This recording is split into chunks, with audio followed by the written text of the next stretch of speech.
तो देखिए आपके लिए सस्ता क्या हुआ है वो बताने जा रहा हूं। एलईडी टीवी सस्ते होंगे, मोबाइल फोन सस्ते होंगे। इसके अलावा कॉस्मेटिक्स यानी सौंदर्य से जुड़ी हुई चीजें वो सस्ती होंगी। आयरन सस्ते होंगे, हीटर सस्ता होगा यानी आयरन जिससे कपड़ों में आप प्रेस करते हैं। इंडक्शन सस्ता होगा, माइक्रोवेव सस्ता होगा। इसके अलावा खिलौने सस्ते होंगे, चाइनीज खिलौने नहीं, भारतीय खिलौने।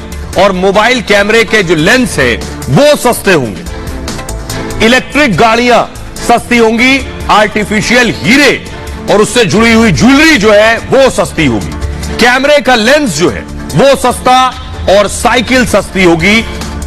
इसके अलावा गीजर, सर्दी का मौसम चल रहा है, गीजर लेना है तो गीजर अब सस्ता होगा। और हेयर स्ट्रेटनर, महिलाओं के लिए खासतौर पर हेयर स्ट्रेटनर सस्ता होगा।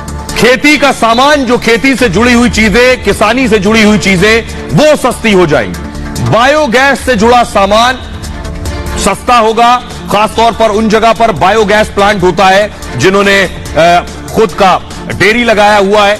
लिथियम सेल्स सस्ता होगा, सेल जो आते हैं बैटरी वो सस्ती होंगी। इंडक्शन सस्ता होगा, ये चीजें जो सस्ती होंगी।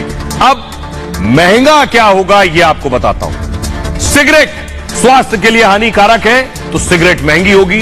शराब भी उतना ही नुकसान पहुंचाती है इसलिए शराब भी महंगी। टायर महंगे होंगे, छाता महंगा होगा। ये वो चीजें जिनके दाम बढ़ेंगे। विदेशी किचन चिमनी जो लगती है ये महंगी होगी। सोना जो आप बाहर से मंगाते हैं वो सोना भी महंगा होगा। विदेश से आने वाले सोना चांदी के सामान महंगे हो जाएंगे। प्लैटिनम के दाम बढ़ जाएंगे। साथ ही साथ एक्सरे की मशीन महंगी होगी और विदेश से अगर आप मंगाते हीरा तो वो महंगा होगा। विदेशी खिलौने महंगे हो जाएंगे। ये इसलिए महंगे होंगे क्योंकि भारत के में जो बनने वाले खिलौने हैं उन्हें आगे बढ़ाना है, इसलिए विदेश से आने वाली चीजों पर ड्यूटी बढ़ा दी गई है जिससे वो खिलौने महंगे होंगे। तो आप देसी खिलौने खरीदेंगे और इसलिए देसी खिलौने खरीदेंगे तो उत्पाद बढ़ेगा, उत्पाद बढ़ेगा तो रोजगार बढ़ेगा, जिसका सीधा सरोकार आपसे और देश से। विदेशी साइकिल भी इसीलिए महंगी होगी, देसी साइकिल आप सस्ते में खरीद पाएंगे। आइए अब मैं आपको सुनवाने जा रहा हूं कि क्या सस्ता क्या महंगा तो आपने सुन लिया, लेकिन आखिर कितने नंबर दे रहे हैं लोग इस बजट को सुनने के बाद? महिलाएं कितने नंबर दे रही हैं, किसान कितने नंबर दे रहे हैं, युवा कितने नंबर दे रहे हैं, नौकरी पेशा कितने नंबर दे रहे हैं, क्योंकि यही 24 में वोट करने वाले हैं। सुनिए।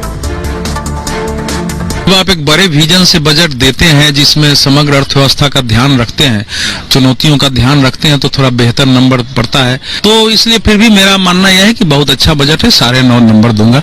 10 में से मैं 9.5 नंबर देती हूँ। मैं बजट को 10 में से 11 नंबर दूंगा। क्यों? एक नंबर ज्यादा क्यों? सुन लियो, इसलिए दूंगा क्योंकि मैं अपने घर को चलाता हूँ, मुझे अपने घर के बारे में मालूम है। इसलिए मोदी जी ने जो देश का बजट था वो अच्छी तरीके से उन्होंने उसको रखा है। 10 में से कितना नंबर देंगे? मैम 8। 2 कहाँ ले लिए? मैम गोल्ड में। अच्छा गोल्ड ने 2 नंबर ले लिए हैं। मैम 9। आप कितने देंगे? 9। आप कितने देंगे? मैं 10 में से 10 नंबर दूंगी क्योंकि बहुत अच्छा बजट आया है।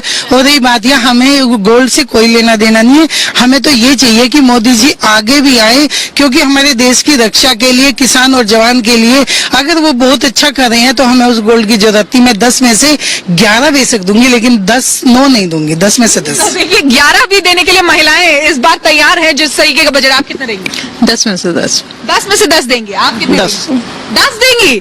10 आउट ऑफ 10। आप कितने दोगे? 10 ऑफ द 10 ही देंगे। आप? 10 आउट ऑफ 10 दूंगी। और उसका एक फर्स्ट रीजन ये है कि कुछ पॉइंट्स ऐसे हैं जो हमें अभी नहीं दिख रहे कि वो है ठीक या नहीं, लेकिन आने वाले टाइम पे जब वो पॉजिटिव और एक्सप्लोर होंगे तो आने वाले टाइम पे वो बहुत अच्छे दिखेंगे वो पॉइंट्स।